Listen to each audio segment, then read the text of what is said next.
Сиздин болочок жолдошуңуз сизге жакшы жашоого жетиш үчүн канча сом табыш керек айына? Где-то 5 миллионов сомов в месяц. Сиздинчи? $6 миллион. Жакшы. Жетеби? Хватит, наверное, на мне. Сиздин болочокто күйөөңүз канча табыш керек сиздин оюңча?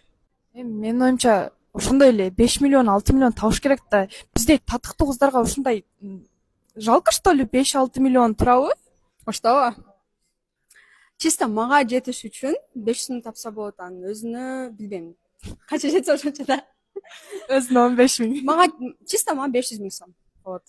Жетет ошого. Көп эмес. Аз эмеспи десең, наоборот. Мага 500 миң сом көп деп ойлойсуң. Что, примерно 150-200 миң. Жетет, да? Ооба, нормально. Же сразу 500 миңби? Жок, 100-150 нормально, я думаю. Тем более что. Билбейм, примерно 100-200 миң нормально. Ошто болсо. Что нормально? Да.